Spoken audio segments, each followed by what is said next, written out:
Hey guys, welcome to another episode of Keeping It Big Time. I'm Shireena with Shireena's Keeping It Real with my co-host Jarrell from Fishing with JBT. And it's Thursday, guys.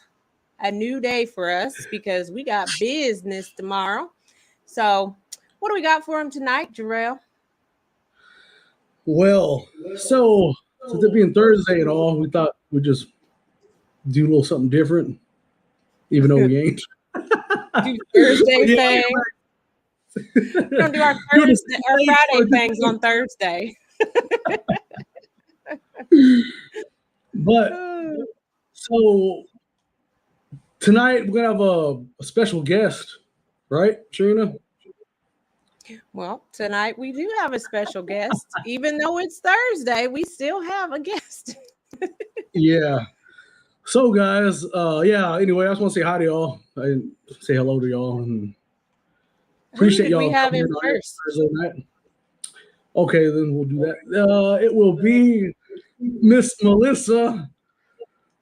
And then right under Miss Melissa, she said, "Hi, I'm gonna have to watch on the big screen as I cook, but I will be here." Okay, then that's good. So we're gonna be all fancy on Melissa's big screen. And then we got Miss Valerie Orwin. We have Brett Anderson. He's new, so we appreciate him. We appreciate that. Well, hello, and Brett. And we got Fresno. Hey, look, it's Fresno, Shireena. We got Mr. Fresno. Like, is that the real Fresno or the fake Fresno? We'll get to that in a minute, Jarrell. Since you want to try to call me out on that, we're going to get to that. Trying to call me out on something. Whatever. It's whatever. It's funny. I got to tease. Y'all know me. I got to tease. I got to tease Shireena if she's not teasing me. So that's why we never stop. We always got to be smart with each other. But yeah, we got Billy in here. And go ahead. Palmetto Cat. Hello. Yeah. And Backyard Carp says, hey, can't believe you guys. We're on our 10th episode. Can you believe that? Yep, I went by fast. It sure has. There's James Allball. How's it going? Robin C. How you doing, Robin? I think that's your battle buddy. Yeah. I guess you could say that. She's gonna be what do you call it, a punching bag? She's gonna get took in spring. Hopefully. Watch me be her punching bag. What does anything possible say? A phone buzz and this just came up on its own. What kind of YouTube magic have you discovered? Your magic. Magical. So let's tell them who we have tonight. All right, guys. So we have an awesome special guest tonight, and and if y'all follow Carp and everything, y'all probably know who he is. And it's gonna be Mr. Josh Vickers from Carp and Catfish Baits, Tips, Tricks, and Techniques. What's going on, everybody? Fishing. I got that Fishay. Yeah. Like I said, I'm formerly known as the best-looking male YouTube fisherman on YouTube. Longest channel name on YouTube. Anything you guys want to throw out there, we can make it stick anyway.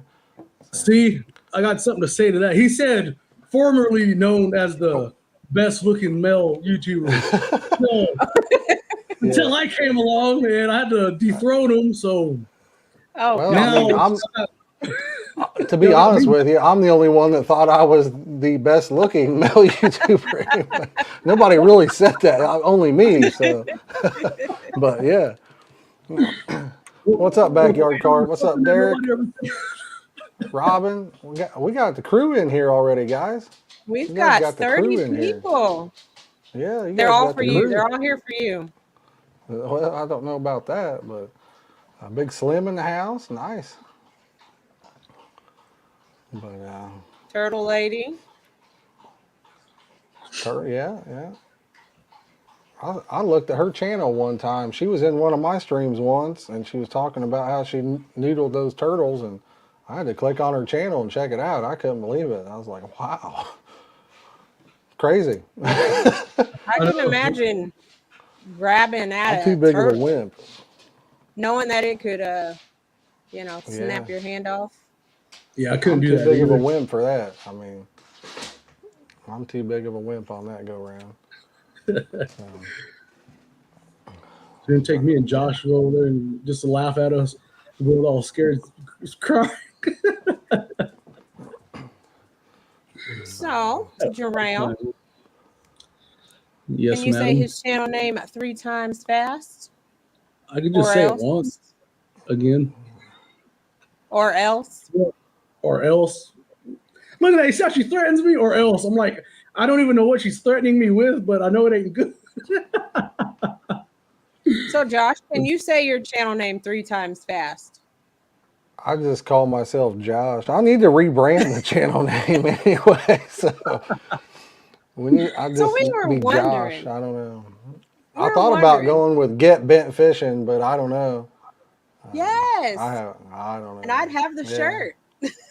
I know, but I thought about quitting selling baits and flavors. I don't know. If I No, should don't do rebrand that. either. So But then I I give need to too send many this shirt away. back. I give too many of them away. It doesn't really work out. So, Well, then I'll send this shirt back and you can autograph it. So then when you do stop, man. I'll have the only autographed There you t-shirt. go. I mean, I could have autographed it before I sent it the first time, I guess, and then. True. Derek, yeah, she's got the best looking shirt on YouTube, doesn't she, buddy? I mean, Get Bent right there. I forgot all about that shirt too. Completely forgot about it. That was what? That was 2 years ago, wasn't it? That's been a minute. Yeah, I it think. was. Back when I could fit in it, and I actually had to like bend myself to get into this shirt. Yeah. No. But Derek Stein asked where I got my shirts. He says he wants a shirt. Derek, I don't have shirts anymore. I mean, I could, I might be able to make one. I don't know. Yeah, I was What's up, in a Brian live, like you said, 2 years ago, and I was like, let me try to win. Yeah. And you only had this size and like one that was super big, so I thought, well, I'll just take this one. Yeah. It was kind of small. What size is it? I don't even remember. Hey, we can't tell. I almost got you right there. I almost got you. I'm trying you out. Tell my size. I'm testing you out. Keith, what's going on, buddy? Keith Doc Reed in the house too. What's up, man?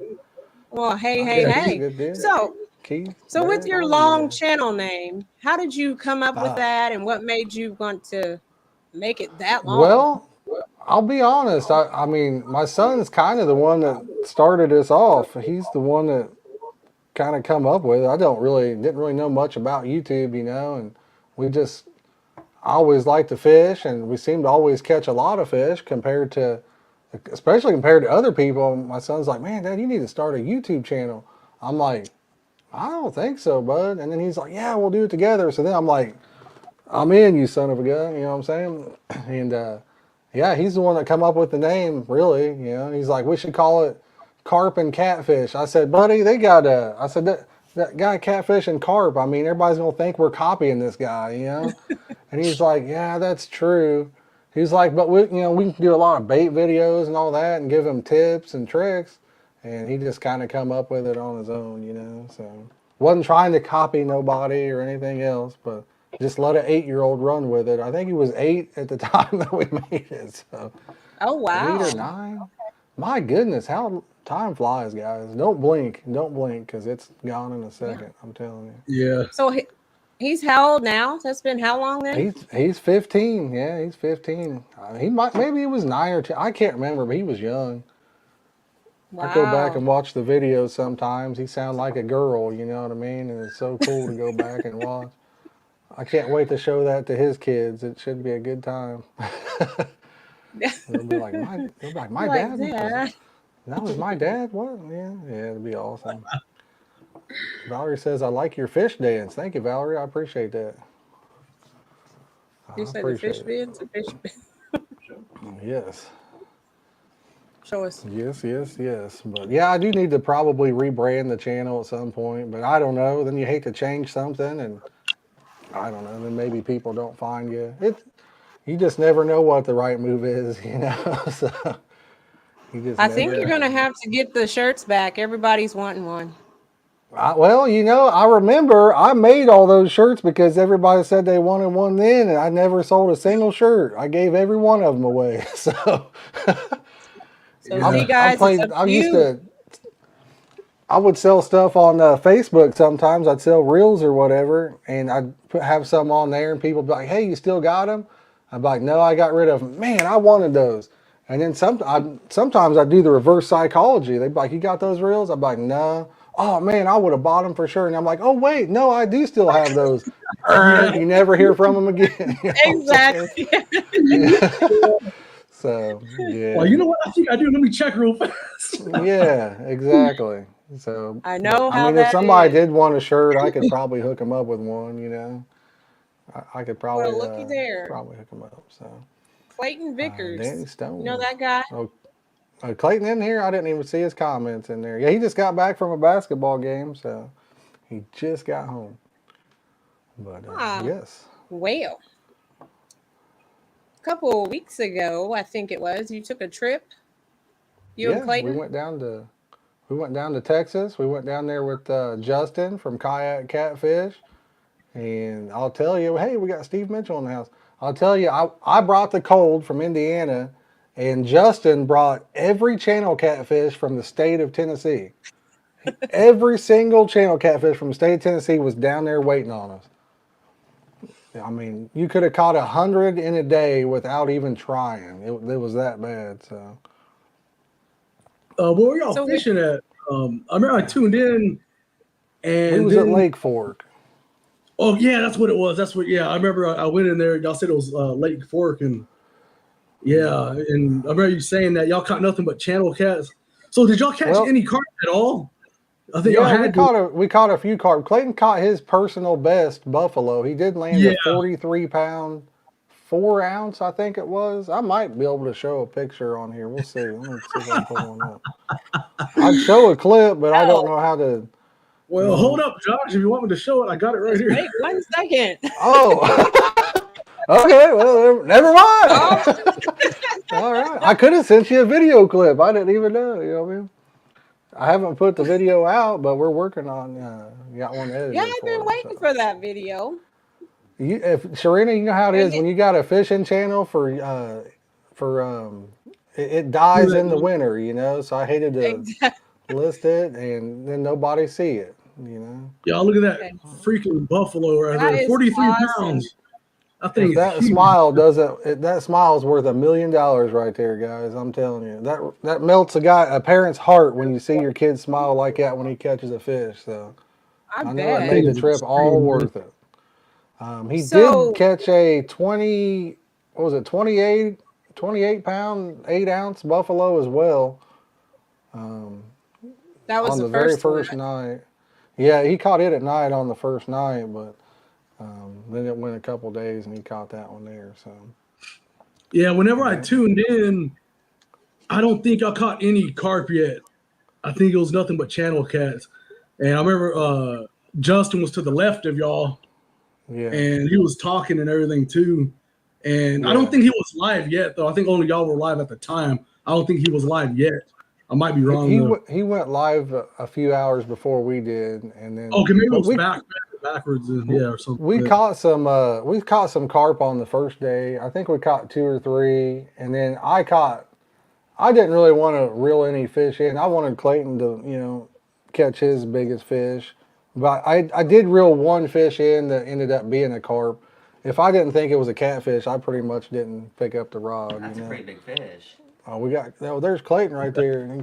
Yeah, that's a pretty big fish. Yeah, that's a big one right there, ain't it, bud? Here he is. Yeah, that's a big one. Were you wearing Hey, Grinch bring him pajamas or back. something, Come here. bud? SpongeBob. Can he Oh, come he's back wearing in? Christmas SpongeBob. Clayton, you want to come back in and say hey or what, man? Yeah. He said, yeah. JBT, where's your stickers at, dude? You got any stickers made up? I need some for my board How's right it going, there. everyone? Got the SpongeBob. Okay, You might so gotta Clayton, lean down a little bit. Ugh. how describe the fight of that buffalo? Did it fight Oh, or I did it lost just my lay wind there? muff. They said, did the buffalo fight or did it lay there? It pretty much just lay there. It's just dead weight. It was just pretty much Yeah. dead weight to it. Yeah. Yeah, Because thank I you, know Donald. the Let me go in there and watch a movie. Okay, he's gone. what do you say? He's Audi 5000. He's gone. Oh man, yeah. Yeah.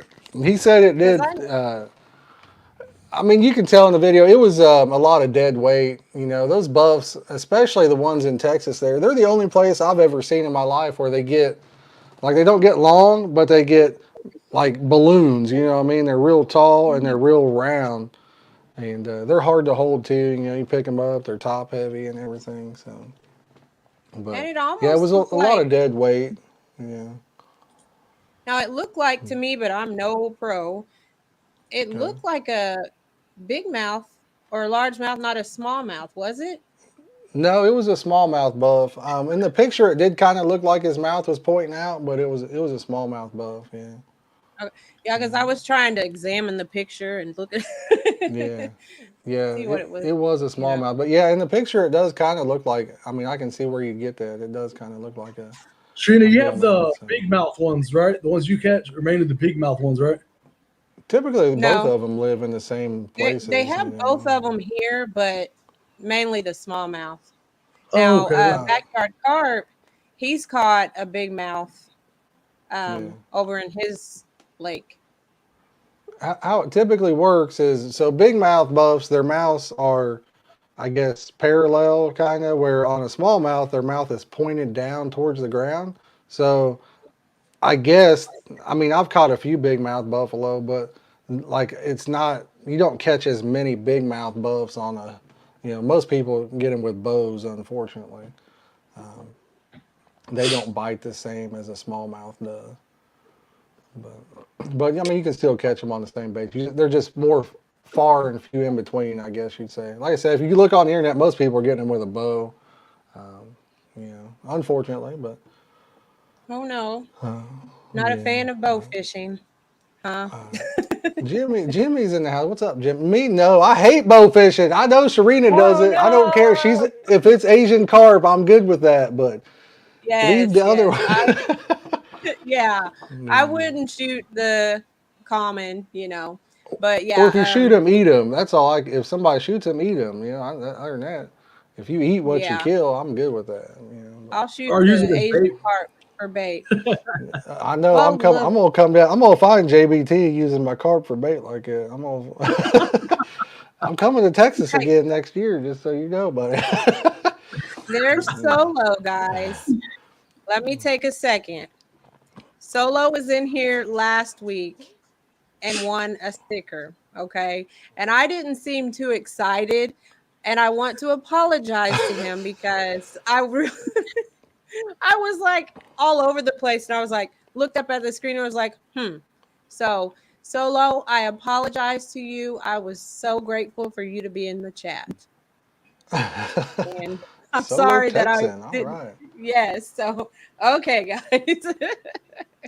She might have to double you up on a sticker since she wasn't excited about it. That's all. You might have to get 2 of them. Yeah. Gotta get excited. We're gonna give you guys some flavors away here in a little bit too. So get excited for that, y'all. Right there. We got 3 of them. I'd show all 3, but Jarrell can't say my channel name 3 times fast, so I don't know if we should put 3 things up there at once. Say that channel name 3 times fast. Tricks and techniques. 2 more times. That's good enough. 1 was good enough. Okay, but you know what's funny? I never said you. Oh, go ahead, Shireena. Can you tell us about those flavors? Yeah. What exactly do you do with those flavors? I mean, you know, I'll be honest, most carp fishing related flavors, you hear a lot of people say, oh man, I've got this insanely good thing. Let's just see here. I mean, I won't show the label on this one. This is mine, this is theirs. The color of this bottle makes it look different. Almost every single carp related flavor is the exact same thing relabeled into a different bottle. That's just the honest truth. You know what I'm saying? There's 3 suppliers, and they supply everybody. I mean, it's nothing special, but it catches fish. You know what I mean? It's like everybody else's. It catches fish. You know, it's just like the catfish rods out there on the market. All of them from China, probably. Yeah, every one of them is made from China. The same old place, but each company, they get it. Yeah. They make it look a different color. Some glow painted color. Yeah, and they just put their name on it. It's the same, like what 75% of the rods they come from the exact same place. Yeah, but, you know, like I do a lot of reel review videos. They all work. They all catch catfish. They're all bringing big catfish. They're all going to work. You know what I mean? Yeah. Yeah. But you still have your favorite, though. Yeah. Like me, I got my favorite. I like Whisker Seeker, but they're made in China too. You know what I mean? But I like them. I haven't come across another one that is like it. But I mean, if you knew who manufactured it, you could probably contact them and have them put your name on it. Your name on it. Yeah, exactly. Right. So I do a lot of reel review videos sometimes, and a lot of the reels, like Cast King, Rovers, and stuff like that, a lot of those are the exact same reel, just rebranded a different color. And I even had a Chinese manufacturer reach out to me and say, hey, well, how about we make you a reel for your channel? And it would be the same thing as I'm like, I mean, to me, I just didn't see the point in it. You know? Yeah, I that's don't want like to that. copy a reel I didn't even like to begin with. So. And the Catfish Pro. I had my reel, but somebody grabbed Catfish. Yeah, Okay, I mean, here's a question. Yeah, let's get it. Oh, I hear high. Yeah, I see that. I saw that in the chat. So Anyfin Possible says, I hear high protein baits are the best. Now, Anyfin, I kind of touched base on this in a live stream. I was fishing yesterday in a live stream, and I kind of got on this subject because I've always been told that high protein baits will bring fish back, right? Because carp supposedly learn that high protein makes them bigger and it's more healthy and it brings them back. And I'm not a marine biologist. I mean, the truth is nobody knows the secret to any kind of fish because one day they bite, the next day they don't. But I have my own opinion. I think about it like this. So the flavors people typically use, like this is a grape, this is a blue raspberry. What do you see people using? Sugar-based flavors, sugar-based baits. And it's a proven fact that with people, sugar stimulates a reaction to your brain to make you eat more than you should. So in my personal opinion, I would go against what I see other people say. And I would say that anything that causes a chemical reaction in your brain that triggers you to feed, I would say sugary baits are honestly probably better. That's just my opinion. But I'm not a marine biologist. So as I sit here and use sugar-free. You know, but I mean, you know, if you think about it, that's why people keep eating and overeating. I mean, sugar, it literally sends a chemical reaction to your brain that says, it lights up your taste buds. It says, hey, I need more. And it's what makes you drink more soda. It makes you eat more chocolate. And carp have brains like we do. I mean, I don't see how they could eat a high protein bait and be like, right there it is. That's what I want, you know, because they want to get big like, you know, people, we eat to get big. They eat to get big, you know, so. See, and when we talk about the high protein. Not sugar free. Go ahead. I think is, you know, people, they bait up spots. They'll bait up a spot to build up the carp. I always thought, don't use high protein because that will fill them up. I guess if you're doing short sessions, don't throw out a bunch of high protein baits because you're going to fill up them carp and they're probably going to go away. Maybe, but if I ever, because I used to, what was it? This was about 5 years ago. I used to bait up a spot with just regular corn. But that was when my son, he was about 6 years old, 7 years old. So I used to bait up a spot to keep, you know, he's a little kid, to keep him catching something so he won't be bored. But I haven't done that in years. But back when I used to look into it and everything, I was like, well, I don't want to use high protein baits because I don't want to fill up the fish. I want to just keep them nitpicking, you know, just keep them eating. And so whenever I hear about high protein baits, I would like kind of like with you. I wouldn't. But I guess that's kind of like a totally different thing. Was that? I mean, I don't think high protein baits are bad. I just think that I don't think that carp can correlate the difference between I need this high protein bait versus I think if anything, the opposite would actually happen because I've looked at like studies between different, even animals, you know, and studies prove that like if you feed mice, I saw like a thing where they fed mice nothing but protein food, and they would get full and stop eating. They wouldn't come back, and all they had to do was like touch a thing, and they would feed them anytime they wanted. And once they introduced sugary stuff that these mice had never even seen in their life, they literally would not stop touching the thing, and they would overeat and overeat. So, I mean, I'm just guessing that it probably sends a chemical reaction to their brain too. But high protein is not a bad thing. I use protein when I make a bait, like soybean meal, it's high in protein. But I don't think it's the end all be all. I don't think anything is, to be honest with you. I mean, baiting a spot is great. It brings more fish in. It brings schools of fish in. It holds them in your area. Carp can eat, and eat. And you'll notice if you get into carp fishing. Don't stop eating. Oh no! I mean, they'll literally just keep eating. Yeah, they're opportunistic feeders. So if they're on the feed, they will eat anything that's in front of them. Like a lot of people think they're vegetarians. They're not. They'll eat meat too. I mean. Yeah, they're omnivores. Yeah, so they're an opportunistic feeder. But the thing is, you know, like people talk about baits. I mean, and sometimes it doesn't matter what bait you got. You ain't gonna catch a fish because you could hit him on the head with it and he ain't gonna touch it. You know. And there's other days you could throw almost a plain hook out there and catch one because they're just, you know, they're on fire. I mean, I've been a part of. I've fished places and think, man, I destroyed him yesterday. Can't wait to go back.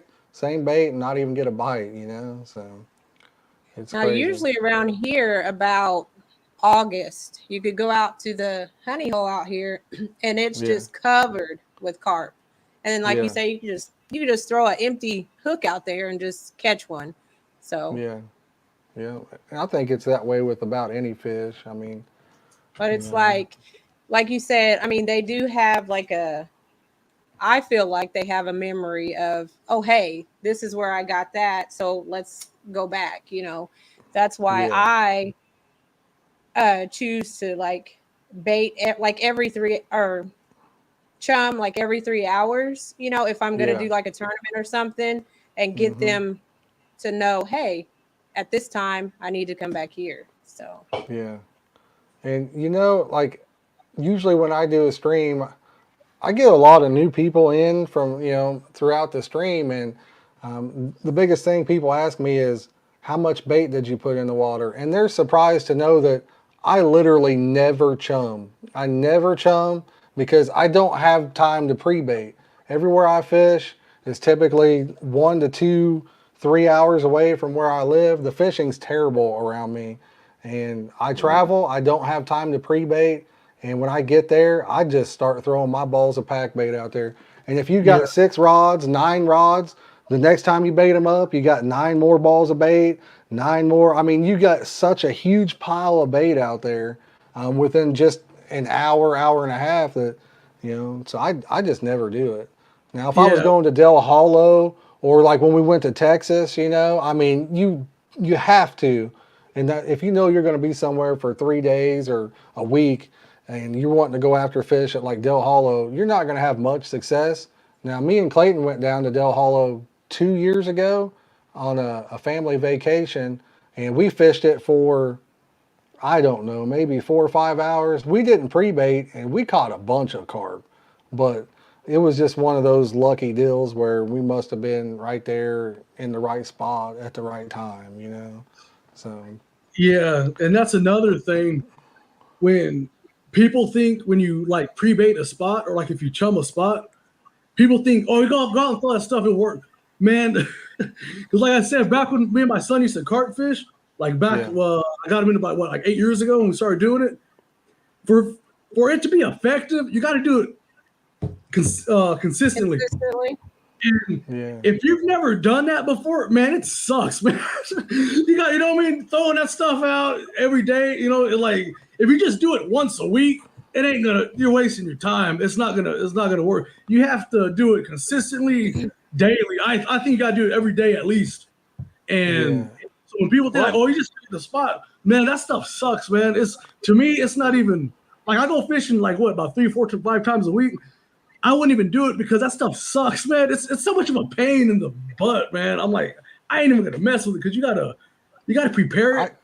And I can tell you that there's a great video out there on Luke's channel on catfish and carp, and he set up a feeder inside of a tree over a spot that he wanted to fish.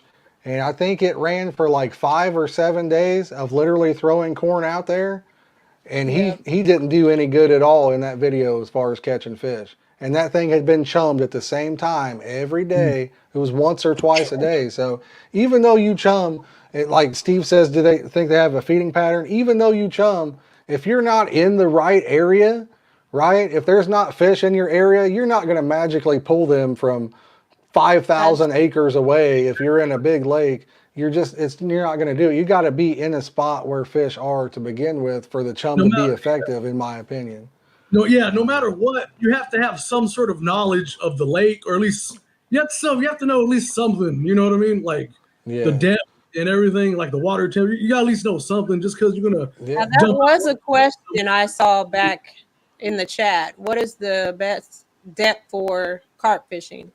Yeah, and see, I mean, there's really no answer for that because every time of year it's different, and every lake is different too. I mean, there's really no good answer. I mean, in the spring, shallower; in the summer, deeper. I mean, that's really, and in the winter, fall, deeper, I guess you'd say. You know, there's really no good answer to that. At the honey hole, it's like 2 feet, 3 feet deep. So, yeah.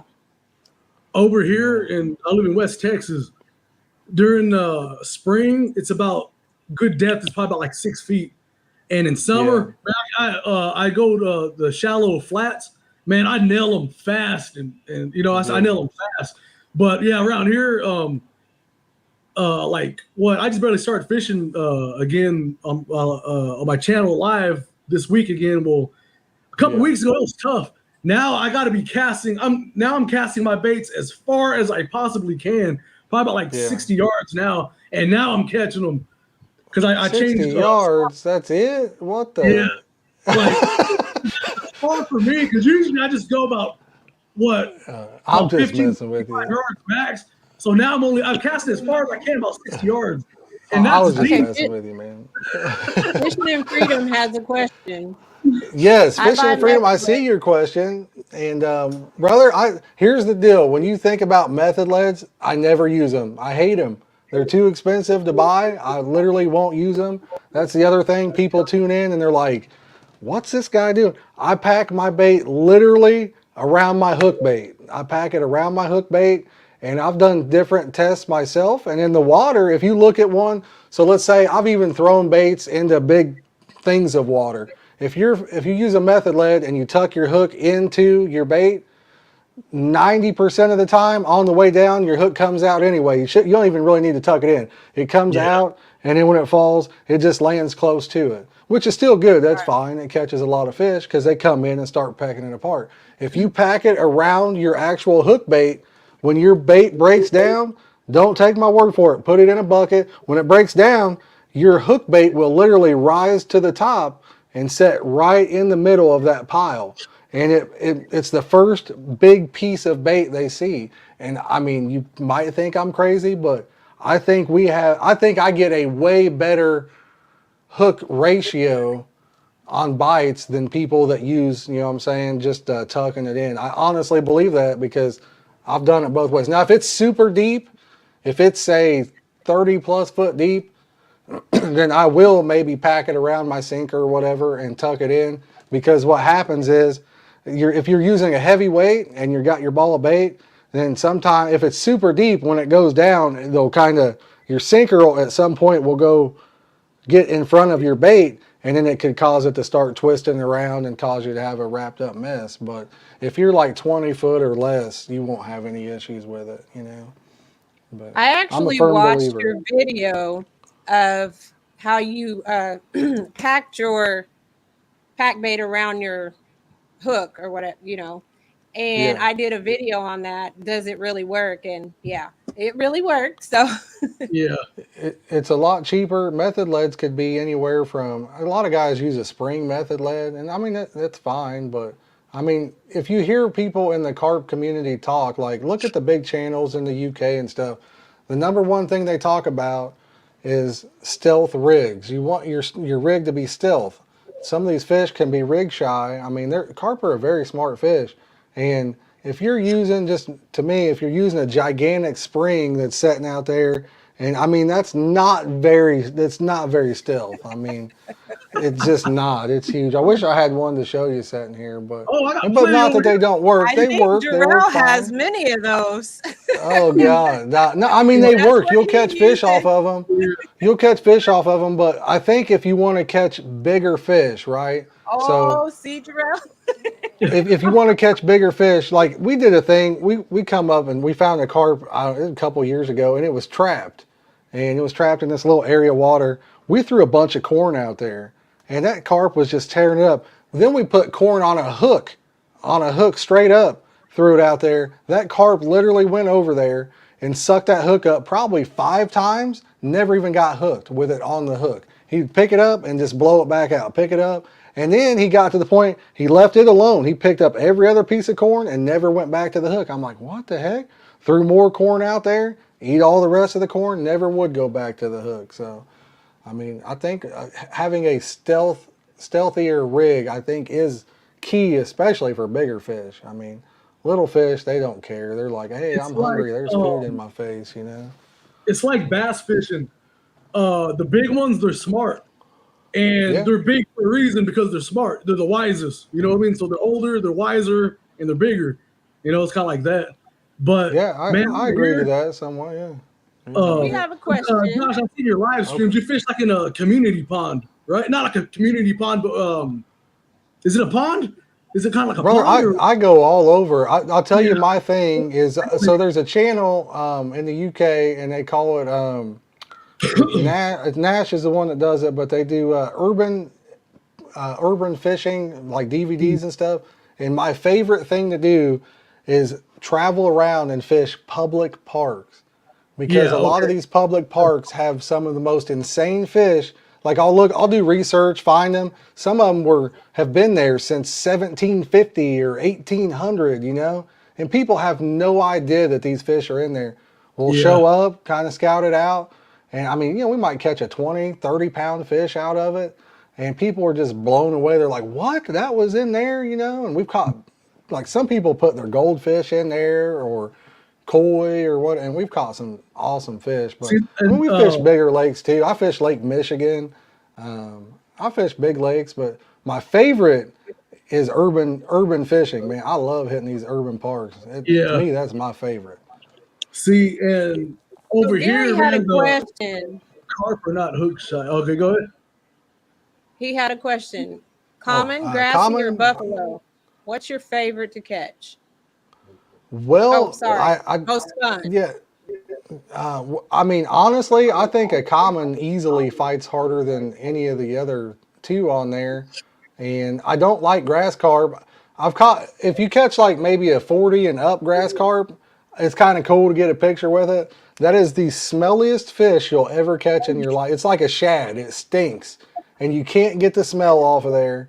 I mean, you literally just can't do it, you know? It takes you, what, 2 showers, 3 showers to get the smell of a grass carp off of you? So I'm not a big fan. Buffs are awesome. I love buffs. I call buffs, and yeah, they call what? I call them the white meat, the other white meat, you know what I mean? Or the white meat of the sea, or what, even though they're not in the sea. But that's one of my favorites to catch, but we just don't have a lot of them up here, you know? But yeah, I love catching them. You know, I love catching grass carp, though. Do you actually like enjoy catching them then, or? Oh, I do. You don't mind holding them? Really? Oh, no, no. Well, you have to come over this way, and I'll get you on about a 30 or 40 pounder. And that would be nice. That would be nice. Yeah, I got a spot. You just can't tell nobody where it's at. Okay. We'll get you hooked up on it. Yeah. So, what is your biggest carp that you've caught? To be honest, I really don't know. On my Facebook, sometimes I have some that pop up from memories since since I joined Facebook that were like mid 30s, but back when I really got into fishing, we didn't have like Facebook, and I'm old. I'm 41. You know what I mean? We didn't have that, and the phones that we had up until a certain point, like before my son, I've got like regular pictures of some of the fish I caught. Where if my wife went, she'd use just like a little, like a $10 camera, disposable camera or something. But the cell phones back then they didn't have cameras. I mean, it wasn't like you don't take pictures. I've got what is that, like an NV2 or something that I still have because I know it has some pictures. It's like one of the first decent camera picture phones, and I've had it sitting in a drawer for years. Okay, Josh, you're aging me here. Uh-oh. Well, wait, how old are you? See, I'm checking her again. Now, first you asked my shirt size, now my age. I'm just checking you. I know both. Y'all can just ask me. I'll just checking her. I'll just, you never ask a woman her any clothing size or her age. I was just checking, see if she'd throw it out. You never ask one that. I think I'm going to be 44. Are you 40? You're young. That ain't nothing. You're as old as you feel, right? I mean, I was just trying to date it to where, people realize that was before the internet. You know what I mean? I didn't even have the internet until I was like, I don't know, mid-20s for me. I'd never even been on the internet probably. So. Solo said 41. Josh got jokes. Uh-oh, I'm assuming he's even older than that too. So. Yeah. Old, he says, I got you all riled up there. I remember Shireena said she thought I was like 24, 23. I thought. How old are you? I mean, you're not that old, are you? 34. When I first met him, I thought he was 26. Yeah. I'll be honest, I thought he was in his 20s. I mean, I didn't think he was in his 30s, so I'm surprised too. I mean, I'm old too, don't worry. All three of us are old. I said, Drew, you're old enough, or I'm old enough to be your mom. So. What? If he's 30 something, I don't think he is. No, I thought he was 26. Oh yeah. Well, heck, yeah. My daughter, she's 21. She just turned 21. So Melissa says JBT's a baby. There you go. Goo goo gaga right there. Question in the chat. Gotcha. Yeah. Want to take it? On the Mississippi, I catch a lot of river carp suckers and quillbacks. You ever target them? Carp suckers fight and are great bait for blues. Well then. Yeah, I mean, I've caught quillbacks before myself. Carp, sucker. I'm not sure what you mean by that. Like there are sucker fish out there. They're not carp, but I mean, I've caught those too. When you're fishing for a carp, you'll catch a quillback. Very rarely in my area, but I have caught a few, and caught some in Ohio there. And then I catch a sucker every now and then. If it's like a river kind of system, or river fed, sometimes we'll catch some sucker fish. But yeah, I mean, I'd imagine they would be great catfish bait. I don't see why they wouldn't, So how many buffalo carp have you caught in your lifetime? Me, I have no idea on that, but I've caught a lot, Really? You didn't catch that? A buffalo me carp? Oh, buffalo carp. Oh, I'm just used to people calling them buffalo carp, so I just go with it. I say it now because everybody else says it, and I don't want to confuse them by saying the carp aren't actually related to a buffalo, So I call them buffalo carp now just because everybody else does it, So. Everybody's like, look at that great buffalo carp. I'm like, oh, it's not. They're not the same. Yeah. They're not, but I mean, if you look at them, I can really see where they get the, I can see why people say it. They do have a similar shaped mouth and stuff, So I just go with it. I call them buffalo carp now too myself, just because. We're bringing it back. We're making it popular, I guess. It just makes it easier. Exactly, yeah. It's like, okay, you catch a carp. That's a buffalo carp. Yeah. Like the bullhead. I catch bullheads over here. If I don't call them pollywogs, they look at me like, what? I go, it's a bullhead. That's a pollywog. I'm like, oh, really? Yeah. I'm like, yeah, man, I guess it's a pollywog. You win. Now, see where I'm from, everybody calls them yellow bellies. You know what I mean? Yeah. But you get over towards Ohio, and everybody calls them bullheads. But in Indiana, we call them yellow bellies. Yeah. And yeah, we call flatheads. We call them flatheads, and then they call them shovel heads in Ohio too. You know, everybody's like, "Hey, there's big shovel heads in here," and I'm like, yeah, I got to remember that's a flathead. You know, so yeah. Oh, excuse me. River carp suckers are not carp or suckers related to quillback. They get big. Yeah. Okay. Oh, okay. I don't even know what a quillback is, so yeah. That's cool. It kind of looks like a miniature buffalo, really. I mean, if you look has it like up a on little. Google, there. Is that the long one with the long fin thingy on it? Yeah, on the back. Okay, yeah, I've seen them before.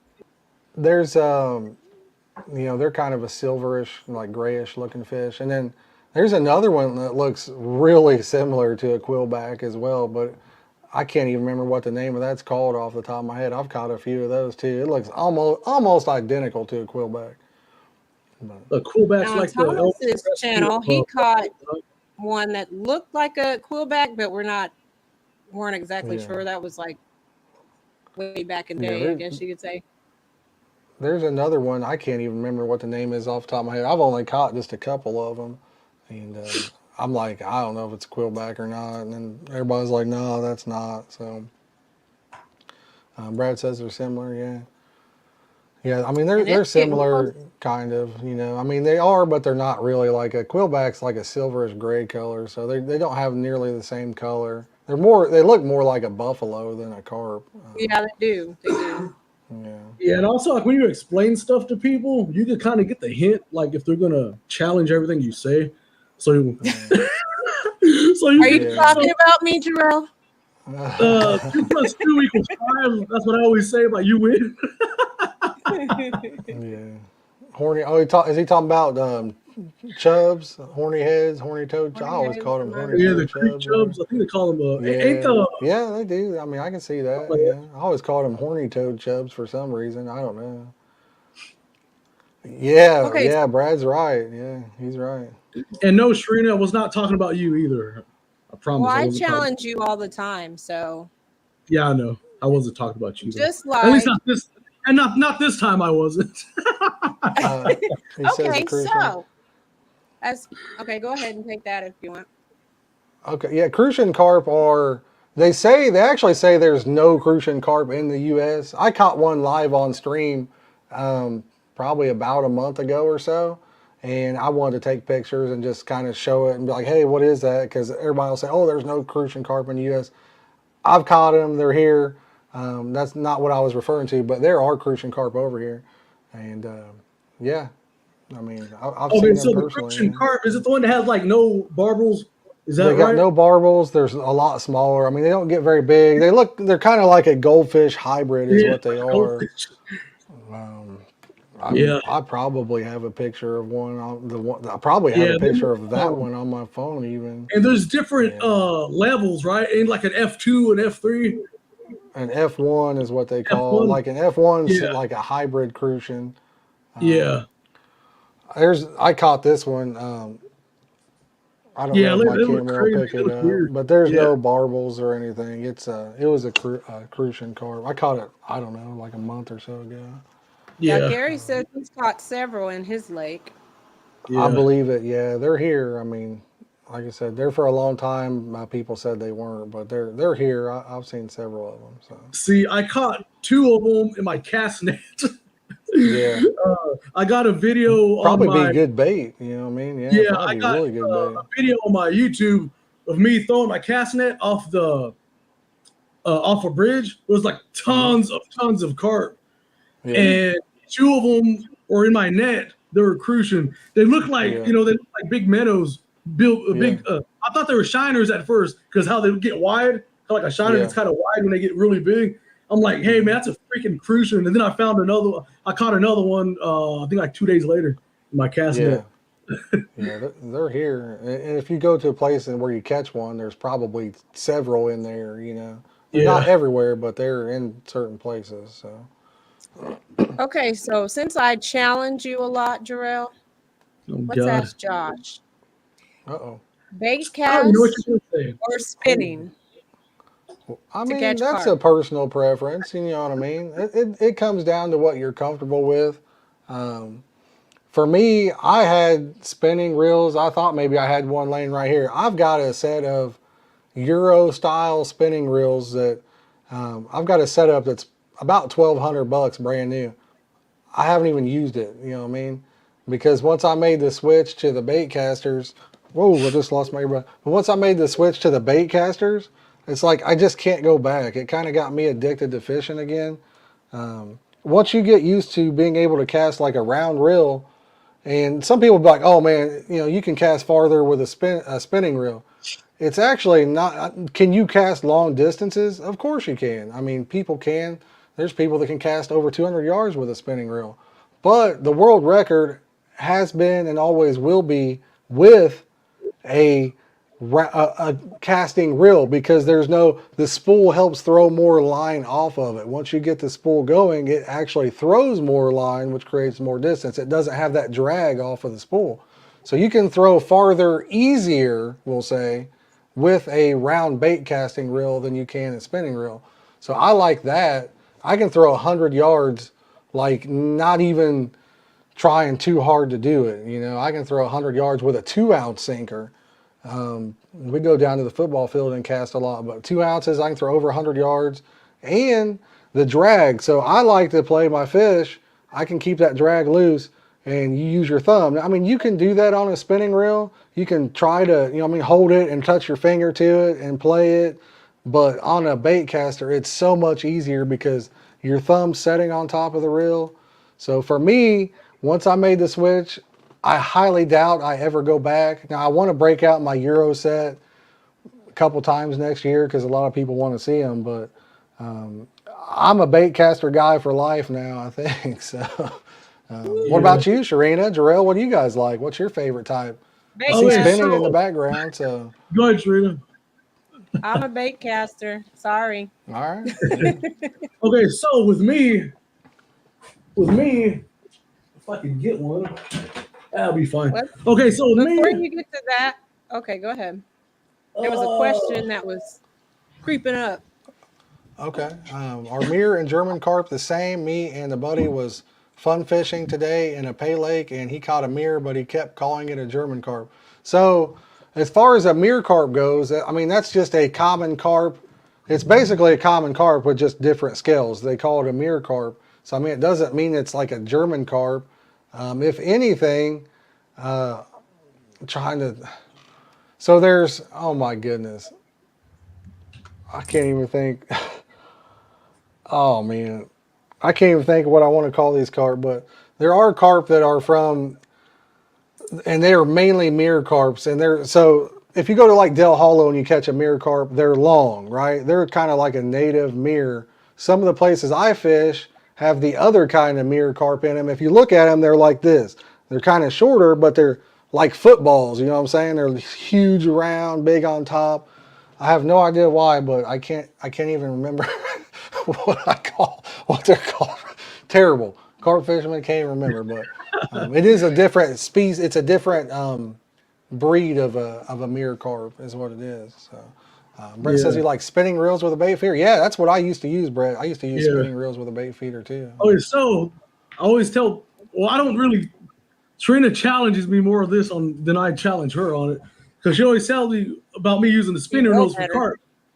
And I say, I go, to me, it's funner using spinning reels for carp because of how like me, I have nothing but common carp. I don't have no buffaloes, no grass, no Asian carp, nothing like that. So only catch common carp here. That's what we have. And to me, when I hear this, when I hook into a good carp and I feel that vibration and that noise and I see that rod bent, and they're just making those big long runs, and you're holding on to it while your hand's shaking, while the reel's shaking. To me, that makes it a whole lot more funner than like this. But like you said, it's all personal preference. You know what I mean? So like, here's a bait, the bait caster. See, no noise and it's smooth. But me, I like hearing the noise. I like hearing the drag peel off the reel with the braid with the noise and the thing vibrating with that rod bending. That's just me. Set your bait clicker and let it run. Yeah, when you reel, you gotta hear that noise. Ain't nobody want to hear all that noise. Oh, yeah. No, I totally get it, man. And like I said, I mean, if you look, let's say like in the UK, I get a lot of people from the UK that watch, and a lot of them are like, for the first time, kind of laughing, like, this dude got round reels. They call them multipliers. Like, this dude got multipliers sitting on a rod pod. What the heck? You know, and I mean, most of your top carp fishermen in the world, maybe even all of them, are probably using spinning reels, but none of them have ever tried to use a caster for it either at the same time. Because, I mean, honestly, so I've been carp fishing since I was like 12 or 13. I'm 41. I mean, almost 30 years now. And I just switched to casters probably 4 or 5 years ago, maybe not even that long. And I'm a guy, my friends still make fun of me because for years I said, I'll never own a caster, buddy. That's why I'd say, I'd never own a caster, buddy. I ain't ever going to use one. You crazy, you know? And then finally, Dylan, you guys have probably seen him on my channel before. He had a set of casters. He's like, just try them, Josh. He's like, just try them. He's like, I'll let you borrow them for a week. Talk me into it. I used them. I kid you not, 20 minutes after I borrowed his reels, I came home and ordered a set. I was like, I mean, I have to switch. I just instantly, a guy that had used spinning reels for that long and instantly had to switch, you know, so it was like night and day difference for me, you know, but always use what's best for you. What I like, you may not like, you know what I mean? The only thing I miss about spinning reels is you nailed it right on the head, man, that drag. I do miss the sound of that drag. That's the only thing I miss about them, you know. And all my catfish Backyard reels Carp says most of us carp. Yes. Most of us I top agree carp with guys that. use spinners. Just wait till I get down there in your guys' area this year, and then you guys be Backyard Carp be ordering him a set of bait casters too. See, because if we'll make him use some. I'm trying to get him to go for it, but he won't. If catfish did those long runs like carp do, I'd be using a spinner reel, but they don't. They just yank and they'll dig down, they'll let go, they'll yank, dig down. What kind of catfish are you catching then? Channel cats. Oh yeah, is that really considered a fish? I don't know if they consider that a fish or not. In Indiana, I'm not sure if we count those. They're that big, they can't really do much, you know. Yeah, mine are bigger than that. I agree, Danny. I agree, brother. You're exactly right. Yeah, you're not wrong, man. No, some people just can't use a caster either, you know. Yeah, see, I use both also. That's right, Gary. No. Yeah. Some people are scared to try a bait caster. You know, bait casters are for somebody that's never used one, it can be intimidating too. Now, a round caster like you just had there, totally different than a bass bait caster. Round ones are very user-friendly, easy to use. And then once you get that, if you bass fish, then you can work your way over to a bass reel if you want, because, I mean, you know, that's a good way to go too. Josh, you might want to try Sandusky Bay for channels. It will blow your mind. That's up, I know exactly what you're talking about. Actually, I drove by there. But now I've caught big channels. I've caught channel catfish up to 15 pounds within about an hour radius of where I live at. So we caught some this year that were probably 10, 12 pounds on stream, you know. Yeah, people ask I was just giving Jarrell a rough time because I know he doesn't have like big catfish where he lives at, guys. I'm just messing with him, you know what I mean? If you guys watch Kayak Catfish, he says catfish don't count, so I thought I'd throw that over at him, you know. So yeah, I love that guy. So we have 56 people in chat now. Do you want to do the giveaway for the flavors? Yeah, let's give a bottle away if you guys want. I mean, let's start off with, you guys want to do just random, or you want to give like a specific flavor away so you got like a name to put in there for the giveaway tool? Or well, let's do you have orange? I got it. I mean, we got to match the shirt, you know what I'm saying? Yeah. I mean, without that, we got some awesome orange. Hold on a sec. Hold on. I want you guys to smell that, right? Smell it? There. Oh man, right there. I know the chat's liking that. No, I'm just yeah. No, it smells great. It's a good flavor. I've caught some nice fish on orange, so Yeah, Hey, let's Thomas, do you it. better enter this. Uh-oh. Oh, can you win your own on your own channel? Hey. Backyard Carp, let's do it, man. I'm excited. I wouldn't mind hooking up with you guys. Maybe you, Shireena, get down there. You guys might have to put me up in a room or in a house or something if you guys got an extra room. But Thomas is like, what about me? yeah, no, I was just messing with it. Yeah, with it. I hope you do. I tried to Hope you get you do. to come here whenever. Oh, I think it was in August. Whenever all Oh, those this carp year? were in I that. don't remember. Yeah. No, it's probably been like 2 years. Same Yeah, time I won this shirt. I plan on going to several different places this year. I need to start traveling around and going to So I gotta different move my places. camera So. because I can't see. I can't see. Shireena, you ought to meet us up at Michigan. How far are you from Michigan City? I mean, I'm sure you're a good haul, but So I I have to know be you're a long sideways. I'm not way. I'm a exactly long way sure. too. I'm a long way too, but it might get on some big fish. Might be a good live stream. You know what I mean? Oh yeah, we could get together and do something. As soon as we find out where the middle point is, we can. Yeah. I mean, Michigan City would be a long way for both of us. It's about 4 hours for me, I think. I'm game. Yeah. All right. All right. Gary says we'll get something figured out. Yeah, let's do it. I'm game. So I guess y'all can come up with the giveaway thing. I'll type it in. Let's see. What do we want the hashtag to be, guys? I mean, Hashtag it's orange, so hashtag orange. there you go. So let's keep it simple. So guys, type in hashtag orange for a bottle of, is it Get Bent flavors? Yep. There we go. For you guys that catfish, put it with your chicken, man. I'm telling you. It is so much better than using Kool-Aid or Jell-O.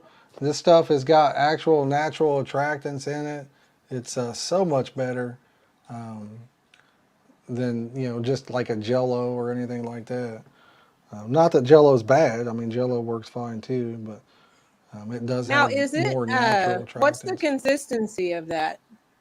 Orange is pretty thick. I mean, I'll pour a little bit. You guys probably wouldn't see it anyway because it's going to pick Don't up make on a my mess. Because it probably stains, doesn't it? Yeah, it's pretty thick. There's a rumor that goes around with flavors, which I've always found intriguing. So some people say I like a thicker flavor or what have you. Flavors when they're produced, so certain flavors will be thicker than other flavors when they're produced at full strength. So if you're buying a flavor and that brand has every flavor that's the same thickness, then they're cut pretty heavily with something to get them to a uniform thickness. Some flavors are thinner. It does not mean that they're not as strong. They actually might be way stronger even though they're thinner because they don't have anything added to thicken them up. I mean, people put gum and stuff like that in there to make them thicker. And I just realized I say a lot. I don't know if you guys realize that or not. I say a whole lot. So I got you yeah, beat on marinate that chicken. now, man. Marinate. Yeah, Let's go, guys. 24 entries. Let's go to get some orange in there. How many people we got watching? We need some people dropping. I'm about to enter this sucker. You know what I'm saying? And win it back. I'm entering this thing. Hashtag or I want to win my own flavor. Let's go. Hashtag orange, guys. Yeah, I want to win this thing. Did Gary enter orange? Let's get it. I want to enter this bad boy. I want to win my own flavor. I'm going to win this thing. I'd like to win that thing. No. I'm going to win it and give it right back because I don't. And then we'll just run it again. No. I've won. I'd never won a giveaway until this year. I won 2 of them back to back. So it was pretty cool. I'd never won a giveaway before, and I won 2 back to back. So I would, Melissa. I was just joking around. if it lands on me, just rerun it. I was just kidding around when I put it in. I just trying to get you guys to get more active in there. We got 50 people watching. I was hoping some more people would drop it in there. And speaking of winning, me and Thomas just won some flies from your channel. Yeah. What day was that? We won these.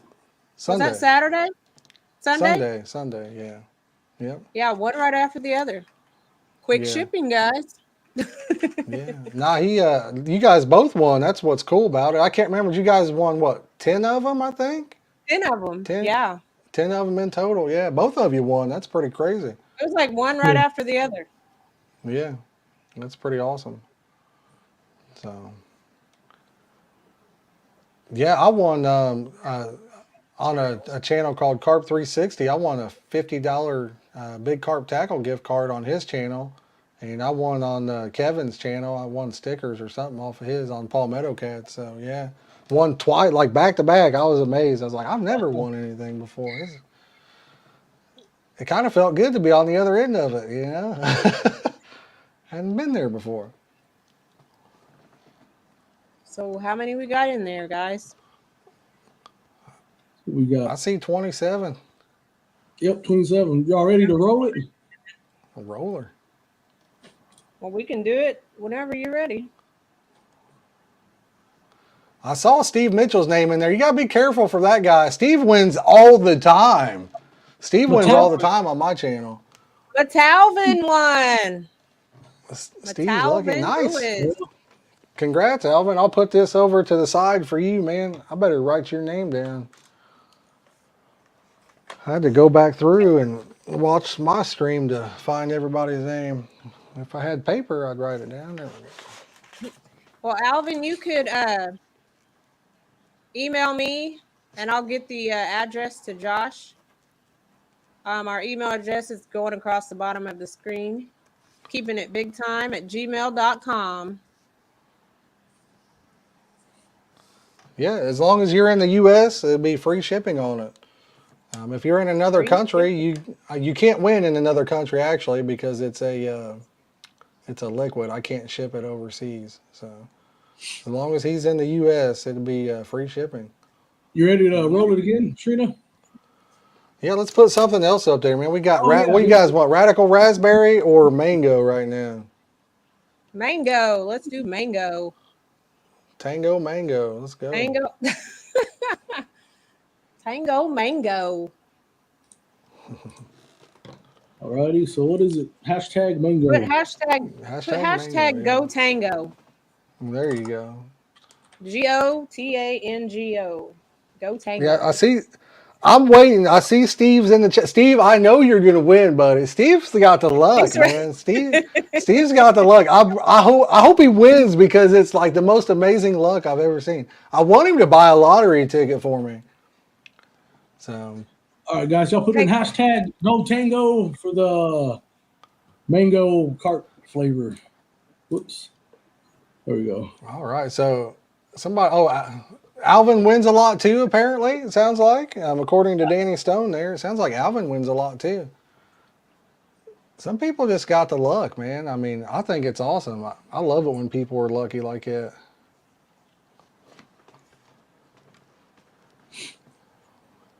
It's awesome. Steve says, I'm trying. I got faith in you, Steve. You're the number in when I think of a winner in my mind for giveaways, you're my go-to guy, man, because I can't remember how many things you've won on my channel. So there's something about it, dude. You got the luck. You just got it.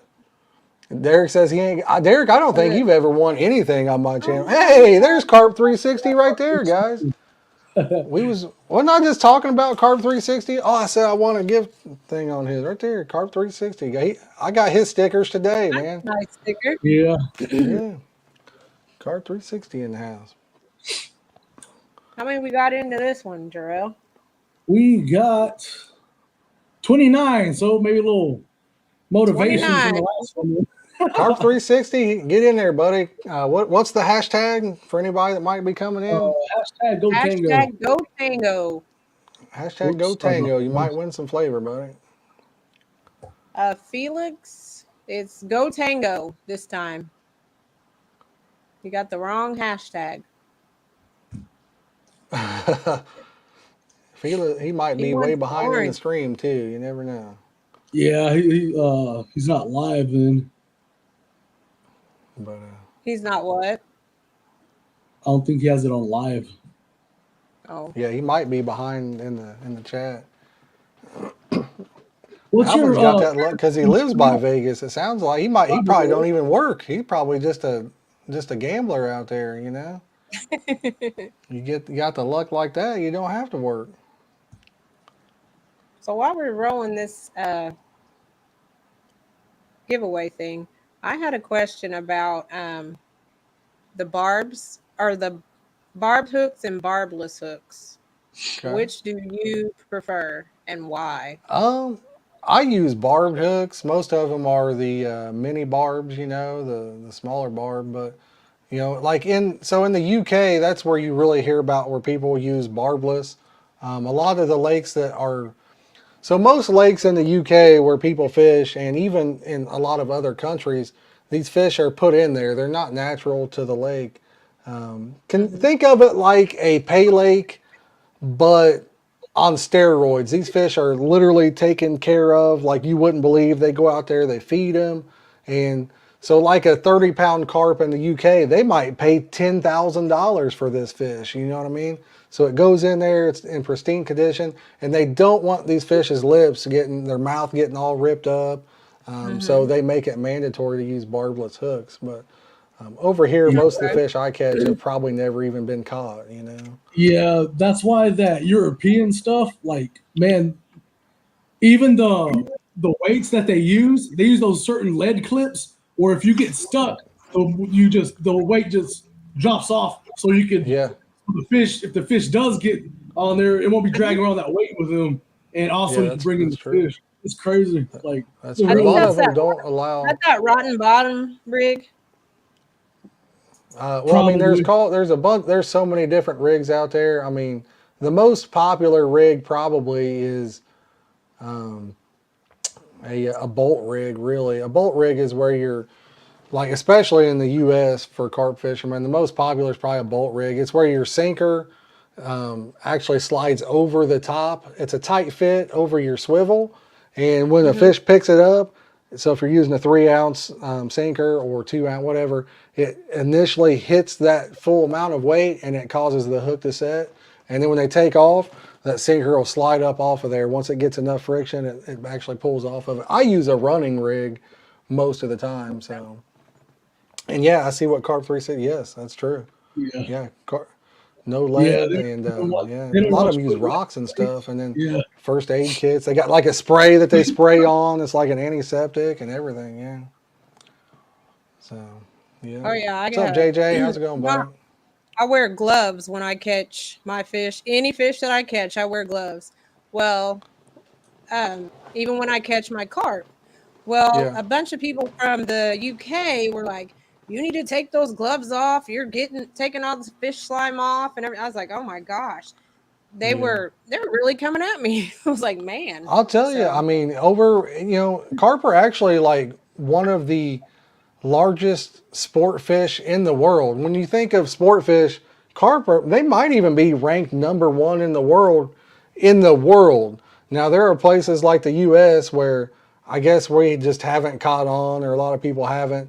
You know, we've been grown up and been told how these fish are terrible for the environment and how they hurt other species, and it's actually not true. But you know, so like in the UK, #1 sport fish. I mean, you know, in the Europe, it's just now like Australia. Australia is one of those places where they can't even put carp back in the water. If they catch a carp, it's mandatory that they kill it. You know, so there are some places that are similar to the US.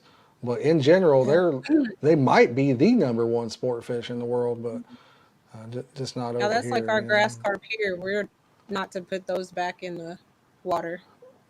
Now, see, grass carp are kind of a different thing. We got Sogo in the house, but anyway, so grass carp, where you fish at, that could be true because you fish a river.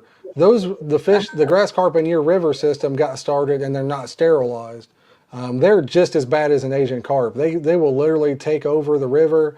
Anything they can get into, they'll take over. But a grass carp, like where I fish at, you would actually be, if somebody saw you catch one and remove it from the lake, you would be fined. You would be fined, I don't know what it is, $2,000 or something like that, because properly stocked grass carp, it's illegal to take them out or harm them because they control the vegetation in the water. They're sterilized. Right. So the government or the park or wherever they're at, they pay money for these fish and they're sterilized. They can't breed. So after several years, they have to put more in. And so it's actually illegal to take them out. But where you fish, yes, they can literally take over. They're just like an Asian carp. I mean, they'll take it over quick, fast, and in a hurry. So. Oh yeah, because last year I caught mostly drum. Now Yeah. this year it was nothing but grass carp. And I was like, man, where are all these coming from? So like you say, yeah, they are taking over. Oh, they will. And then Yeah. If they're I'm not sterilized, they thinking, will. I read somewhere, I could be wrong too, that the common carp also are invasive too. So I'm gonna have to No, read they're up on that. actually common carp are considered naturalized. They've been over here for over 100 years, and they're considered a naturalized species now. Now, if you look, some people say, "Oh, they're invasive" or whatever, and it's a proven fact with any fishery in general, right? Let's say Jarrell has his favorite spot where he catches 10-pound bass. All right. Hmm. In that lake, there will be gigantic crappie. The channel catfish will be bigger. The carp will be bigger. I mean, a certain fish really plays no role in determining the size or population of the other fish, except if you get something that takes over. There's actually a mispopular conception that, like, hey, let's have a bow fishing tournament and go remove the carp. When you do that, it's the most funniest thing I've ever seen, because we've had it happen at lakes around here that had nice carp. Once carp, if you look it up, once they establish a certain amount of their species in the water, they won't let their own eggs even hatch. And they have it's an old, you know what I mean? They're all old. They don't let new ones hatch. And if you go in there and shoot them with a bow and take out 1,000 carp, the next year you're in trouble, buddy. Because when you go back, they let every single egg hatch that other fish don't eat, and there will be 9 million of them like this, and then they get stunted to about like that for 30 years, and they just keep reproducing, and it really does. It ruins the ecosystem at that point. But Yeah, they're once killing you all the have ones that ain't doing nothing. They're killing all the big ones. Like, hey man, that one ain't gonna do nothing no more. You need to go target the small ones. Well, if you're bow fishing, you ain't gonna be hitting the small ones that are doing. You know what I mean? Well, the big ones are the easiest to get, but if you remove a large amount of their population, they will overpopulate. Yeah, I mean they really will. It's like shaving a dog bald so he won't shed no more. I'm like, dude, he's still gonna shed. Yeah, nah. Well, it actually, like I said, it makes the population larger when you do that. The only difference is the fish are smaller. They will eat more of the other fish that everybody wants to catch. They'll eat more of their eggs because there's more of them, and But yeah, they're not considered invasive. Now, if you talk to somebody, or even if you look on the internet, you might find a page that says they're invasive, but it's actually not true. They're not on the invasive list. When you think of invasive species, you guys might not know this, but blue catfish are invasive in the Potomac River, right? So you look at it and say, man, they're catching 50, 60 pounders. That's considered an invasive species down there because there's so many of them. They ask people not to return them to the water, Yeah. So That's Well, I'm not gonna get into that, but yeah, exactly true. Now, That is true. now we still have our giveaway tool running, guys. Yeah. What Let's do we do it. got? Let's run it How because we about got one more to roll give that? away. Let's go. I always forget which one. Which one is that, Well, it's Shireena? not There we go. me. I'll leave it on you next time. All right, we got 35 entries this time, so let's see who wins this one. Let's see That what was we got. That was a mango, right? All right.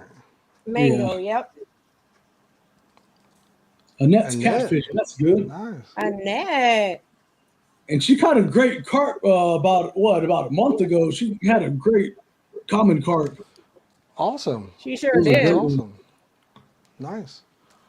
I love to hear And it. I think I already have her address, so I'll send it to you. We can get that out to her.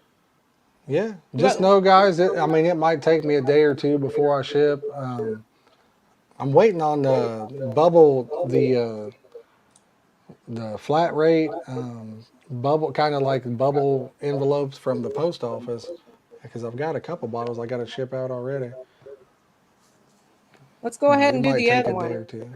Yeah, what was it? I I can't mean, remember. if that's okay. Yeah, let's do it. Blue raspberry, radical raspberry is what it is. It's a blue raspberry flavor. Turn your bait bright blue. Works good, tastes good. Anything, whatever you want to do with it. So So, Rad Raz, There you go. RADRAZZ, Rad Raz. There you go. we go with there. But yeah, there's a lot of and it's a lot of awesome history and stuff about carp that people just don't. People see a carp, they think trash fish. Man, if you look into how they brought them over here and everything, it's a lot of freaking really interesting stuff. It's really like fascinating. It really is. You know what I mean? Yeah, Like, yeah. They're actually a delicacy in a lot of other countries. As far as a yeah, food source, they're a delicacy. Over here, people just don't want to take the time to clean them. They talk about the mud vein. I said again, didn't I? Well, I need to get off that word. But you anyway, know, so live if streams. you've ever seen a carp, you've filleted a catfish, I'm sure you see the red lateral line that goes down the side. That's what's in a carp too. Most people cut that out of a catfish because it tastes nasty. It's not really a mud vein. They have a lot of bones, unlike other fish. But yeah, they're considered a delicacy in a lot of places too. And people just don't like to, clean them. And they call them a trash fish. I'll be honest, when I was younger, when I was a kid, I didn't know much about carp, and I'd catch some. I was mainly a cat fisherman. I'd call them a trash fish too. I didn't know, you know what I mean?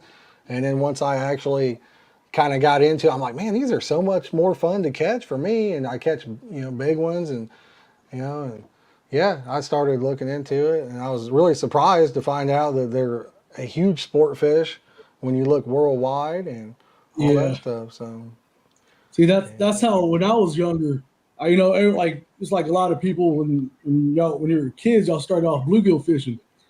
So when I was like yeah, 4 years old, I still remember I caught my first carp. I was like 4 years old. My dad probably still remembers too. He's in the chat also. So I was like 4 years old fishing for a bluegill, bluegill hook, night crawler. You know what I mean? I'm over yeah, there fishing. I'm little. I think it was like a Zepco. It had been a Zepco 33. That's the only thing we used. yeah, All of a sudden, I'm like, zzz, I look at my dad. I'm like, hey man, what I got? And my dad goes, you got a carp. And then I still remember me being little. I see that line going to the left. My dad goes, yeah, look, you got a carp. It's going to the left and now to the right. I'm like, okay, it was a big old freaking carp. And I was like, man, that was fun. And my dad was like, yeah, that was a big carp. And I was just all so amazed by it, which my dad, he was like, oh, yeah, it's a good catch, but, it's a carp, like whatever. And then as I got yeah, older, fishing for bluegill, I'm like, oh, man, I got a carp, man. I used to just like freak out, happy, catching them by accident. I was like, oh, awesome. And then when I got to about 13 years old, I'm like, hold up, man, you can actually like literally target these fish. So yeah, about when 13 years old, I was like, what's a boilie? I'm like, but I was 13. If I start cooking up something in the kitchen, my mom's gonna kill me. yeah. You could eat it if So you got hungry, but we yeah, couldn't really target them with Wheaties and stuff like that. yeah. And So, then as I Josh, got do you use older, boilies? Well, Do you like I using mean, boilies? so a lot of people know that I've found that, like I said, if you pack your bait and it fluffs your bait, pack it around the hook, it fluffs it up. Most of the time I use a plastic bead, but this year a lot of people wanted to see us use different stuff. So I was using a lot of boilies from middle on to the end of the year, and tiger nuts and stuff like that. I'm not a firm believer that it makes much difference as far as that goes, but I mean, it doesn't hurt. So yeah, I think they work great. Now I would never use them, just show up to a place and probably use them as the only food source. I think they make a great hook bait, but I like to have a pack bait or something to break down around it and then have that for my hook bait. In like the UK and stuff, where people fish for these fish, they I almost said again. Trying not to say for you guys. But so what they do is they it's hard not to say they're so used to feeding on boilies. It's recognized as a food source in those lakes. If you just throw out a boilie around here, the odds are they're not going to recognize it as a food source unless you have something else around it to bring them in. But boilies are a great bait. There's nothing wrong with them. And as you said, over there in Europe, they're recognized as a food source. So if you just go straight up to a lake and throw out a regular boilie on a hook and a hair rig, you're probably not going to catch nothing. You know what I mean? Unless there's a lot of carp there and they'll come by and swim it up. And this year I had a good video planned, but I didn't get around to doing it. I was going to do a campaign because I make my own boilies and stuff, and they work pretty good for me here. And I was going to do a 2-week campaign using my boilies. I was going to video it day 1, day 2, day 3. Yeah. And I was going to do but I never got around to it. And I've always wanted to do a campaign though on my boilies. I always thought that'd be a really cool thing to do. Yeah, and like I said, I think that hook. I think it makes I did. Keith's exactly right. But I think the hook bait makes little difference in the long run compared to just getting the fish. I think being in front of fish that are feeding, because you can be in front of them and they're not feeding, but if you're in front of fish that are feeding, that's where it's at. Carp 360 is the guy. He's the potato guy. I mean, he was catching 30-pounders on potatoes this year. So. Oh wow. Yeah, I mean, yeah, once you got like fish in your area feeding, I think the hook bait itself makes less difference than just getting them in your area. Yeah. So, but a good hook bait is great. I mean, there's nothing wrong with boilies. I've been using a lot of 12mm boilies and pop-ups because it's a smaller bait, and I think it helps with rig-shy fish, But I did want to say one thing because we're talking about Jarrell was talking about catching the bluegill and stuff like that. So think about this with a carp, right? What other fish is in your water that the average size is going to be as big as a carp? I mean, I think that's what makes carp one of the greatest sport fish over here in the U.S. Almost every lake has them. Not all of them, but almost every lake has carp in it. And most of them, the average size is probably 5 pounds, So some of the lakes I fish, the average size might be 15 or 20 pounds. But where else can you fish for bass where the average size is 5 pounds? That's like a big bass if you catch one that's 5 pounds. So. Okay, see, I'm glad you said that because that was how I really got into carp fishing. Okay, I always liked catching them when I was little and everything when I was younger. Then as I got older, I could start, I guess, buying my own tackle. Because I show my cats over, I'm like, hey, let's get this. No, let's get this. And so I'm like, well, okay, whatever. So as I got older, the lake here, we used to have blue cats, flatheads, but it got hit with golden algae in 2009, I think, 2009, 2008. Yeah. Everything died. You could smell the lake about 15 minutes before you even got there. Yeah. Everything died. And whenever nobody was fishing there, the only thing that I guess halfway lived through it with the carp, because people try to take care of carp and stuff. Man, these things are tough, man. You can't kill a carp at all. You know what I mean? So they are. They're tough. Yeah. I started fishing. I'm like, hey, there's carp in here.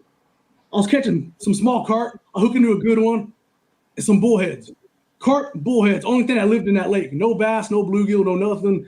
Texas Park Wildlife were not going to touch that lake, fill it up with nothing because I had to wait a whole decade before they could touch it because they didn't want to put no fish in there, them just die. They kept testing the waters every year. But I was still catching carp.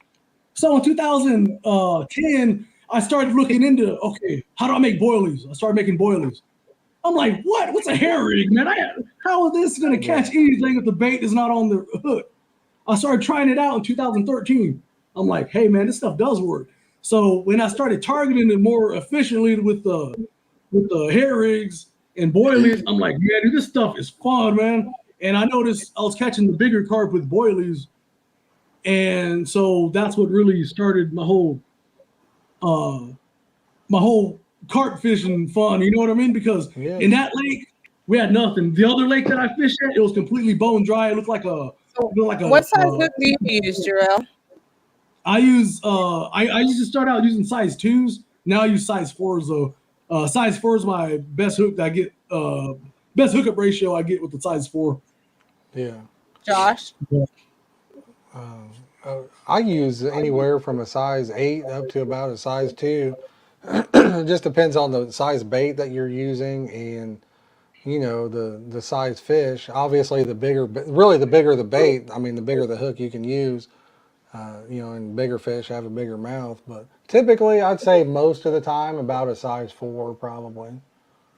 I'd say most of the time 6 or a 4. If I'm using, that's if I'm using like a boilie or a tiger nuts or something like that. If I'm using a plastic bead, I use a size 2 hook, and my bead sits on top of the hook. I don't even use a hair rig. So. Okay. Have you ever used cherry tomatoes? I haven't. I know, you know, like carp will hit them. You know, like I said, if it's on your hook, and so if you throw anything out there with your pack bait and your hook bait is laying close by, there's a lot of underwater channel videos out there, and you can see it. Carp don't stop to pick out whatever's in the middle of it. You know what I mean? They don't like, hey, that's right there. I want that piece of birdseed. They literally they come in, spow, and they're gone. They attack it and. You know, so they'll literally hit anything that's in the middle of that bait. Yeah. But yeah, I've seen people use them. I think I might try to use those cherry tomatoes and potatoes. Like I said, Carp 360 caught like some 30-pounders on them. So I'm going to try that. he calls them small potatoes. They look pretty dang big to me. He said small potato, but I mean, they look pretty big to potatoes. That's crazy. You need big boy fish in there if you're going to use them potatoes, because they need a big mouth to get that thing in there. All righty, guys, y'all ready for the last giveaway? Yeah, let's do it. How many we got in there? 37 nice. More now. It went up every time. Let's go. That was good. Okay. Go ahead. Raz. Oh. He did? Ooh, I thought I saw Fishay. Oh, I thought it was Brett for a minute, man. That was so close to Brett. Okay, send us your address and I'll get it to Josh at keepinitbigtime@gmail.com. Now, if you guys see that, Carp 360 put 30 to 40 millimeter potatoes. I don't know if you guys know what the difference is in bait sizes, right? So I would consider a large boilie to be around 20 millimeter, and he's using a potato that's 40. It's like this big around, guys. That's a big potato. I use 20. I'll have to try that. That's a big bait, Jarrell. That's for big boys right there. I mean, that's a good size. Now, Jarrell, you catch those baby carp. You're not going to be able to eat that. When I use my boilies, I always catch the biggest carp. All the biggest carp I've ever caught were all my boilies rather than corn or anything else, or fake corn or anything. The biggest carp I've ever caught was all on my homemade boilies. It's probably because how big I make them. The smaller carp, they can't, you know what I mean? Their mouths are small, so. Yeah, they can't get in their mouth. What is your biggest carp? Who, me, Shireena? Yes. I'm just 14 playing. pounds. You know your baby carp. What's your biggest carp, Shireena? I'm not sure what your biggest one is. You don't have a biggest carp? What? No, 14 pounds. I've seen you catch them. I didn't. How did you not get a biggest one? My common is 14, and my mirror, or not mirror. I do have a mirror that is 13, and then grass carp was 17. So. 17. Yeah. If you get over this way, like I say, I'll get you on a big grass carp, 30, 40 pounds, and then. That would be nice. Now, Gary catches those big ones over his lake. I know. I wouldn't mind going over there. Like I said, I'd like to get down there and try some new spots. I just got to make it happen, money-wise or whatever to be able to do it. But, yeah, I'd love to take some different trips this year, get some more. I'd like to get more people involved and, do streams with other creators and stuff like that, So. Now, look, Gary teases me because mine are smaller than his carp, and then I tease JBT because his are smaller, than mine. So yeah, I see his profile picture. It looks like my eyes are terrible. It looks like a pretty big grass carp in his profile picture. So yes. I think that's a grass carp, at least if my eyes are not. It's just so small. I get a lot of people like, oh, see the fish in my profile picture. Man, it's just, they're so small, I can't really. Sometimes it's hard to judge. It looks like a See big you later, grassy the way it's Melissa. built, though. So, Well, yeah, we'll guys, have to get down we there. have put on a good show tonight. It's 7:30. Yeah, I I'm like appreciate fast. you guys having me. So, But I We'll have to appreciate do you having this me. again You're fishing again there, aren't you, Jarrell? Aren't you fishing right after this or something? yeah, I'm gonna be out there after I sign off of here. I'm gonna pack up my stuff and I'll do a little bit of night fishing because I think the low tonight's like 60 degrees tonight. So I gotta take advantage of it quick. Oh Yeah, I'm man. jealous. I can't fish because my river's down too low. Well, let me look at my forecast here. Yeah, mine says it's going to be 36 and it's raining outside. So, Yeah, it's Yeah, raining here. It's 60 been raining degrees, all man. day. Yeah, 60 degrees. Wow, you got it made, buddy. So, Well, guys, I'm I after probably this, moving go to check out Texas. So, Jarrell. Yes, ma'am. What'd you say? Yes, ma'am. well, Jarrell? oh, I'm trying to show you some respect. Okay. No, I said after the stream, guys, go check out Jarrell doing some live. What are you fishing for? Carp or catfish? Carp fishing. Yeah, I'm gonna fish for carp. Right now, Okay. channel cats are shutting down bad. They're shutting down real bad because I think the water temperature is like 43 degrees right now, 45, 43. And channel cats, they start shutting down. You got to be out there on a boat, targeting them. And I ain't going to do all that looking Yeah. for. I'm just how going to stay far are on the you beach. from? How far are you from Lake Fork? Probably about like, I think about 3 hours. About 3 hours. Oh, really, man? If you want to catch channel catfish, I'm not kidding you. I mean, you catch 100 of them easily in just a few hours. I've never seen nothing like it. So, if Yeah, you're that's only what 3 hours away, I'd recommend trying it out. I mean, it's ridiculous. You could end world hunger. You guys think I'm playing around? I believe you almost could end the world hunger at Lake Fork, Texas, because man, that thing's got some fish in it. Whew. Yeah, that's one of the top lake. I think that is the top lake here in Texas. To be honest, is that For lake? channel cats, it's crazy. It's, I guess there's they big pull out, flatheads in there too, but channel catfish, it's insane. yeah, they pull out multiple like 15-pound bass out there all the time. Yeah, Yeah, like it's just an insane Great Lake it's for a cool everything. place. It's pretty cool. I'll probably go back. I might go back a little bit farther south next time, but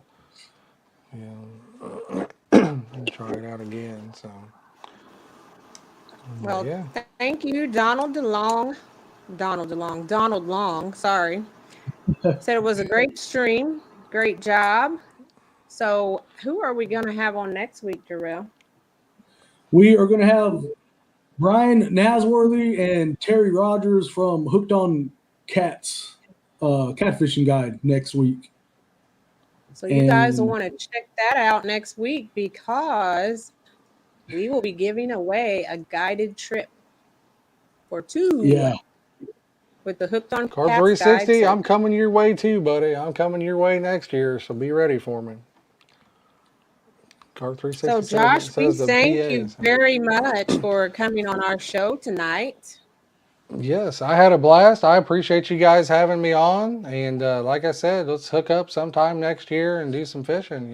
So Oh, I'll yeah. be at CatCon probably. So if you guys are going there, and if you see me, I can't pick anybody out of a crowd. I'm the worst guy ever. So if you see me, make sure you say smack me or whatever. Say, hey, I know you. And then I'll you know what I mean? But like, Well, this year it's going to be me, Jarrell, Thomas, and Gary from Backyard Carp. So we'll find you he's going to be there too. because, Awesome. Yes, oh, definitely. yeah, we'll all be there. just look for the multicolored people.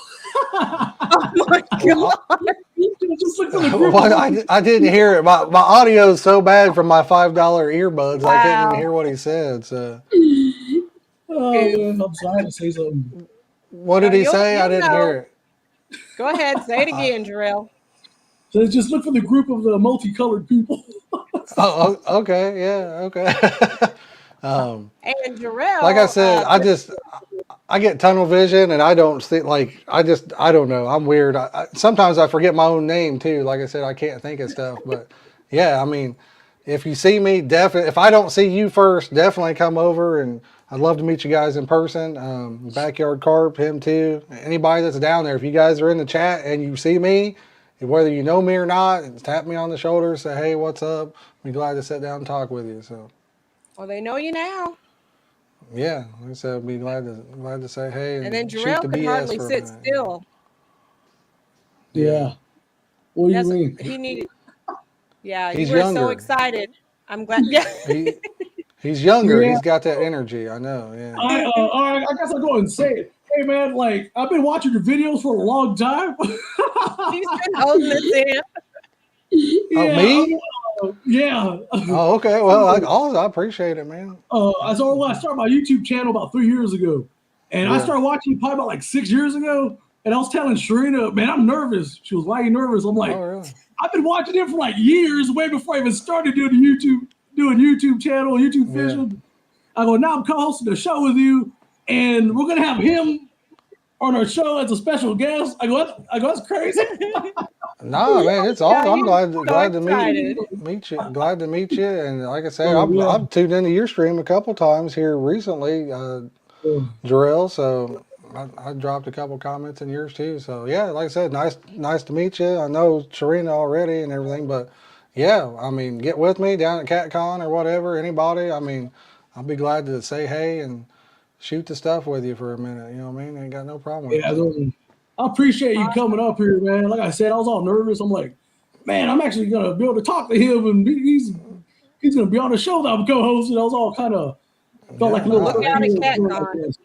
It's hey, bring it, man. Like I said, just don't get me talking too much. I usually try to do 1 hour live streams when I do podcasts. Like if I have a guest or something on, I can talk and talk and talk. You know what I mean? So I don't know when to shut up myself. So. And we do plan on doing something for CatCon too. So, okay, guys, you know, we'll have our show at CatCon. Yeah, it'll be fun. So that being said, thank you everyone for coming in on a Thursday night and hanging out with us. Want to take us out, Jarrell? All right, guys, appreciate y'all. Appreciate Mr. Josh coming up here, and we'll see y'all again next week at Friday, 6 p.m. Central. And we hope you have a great weekend, and we'll see y'all later. Thank y'all. Thanks, Boots.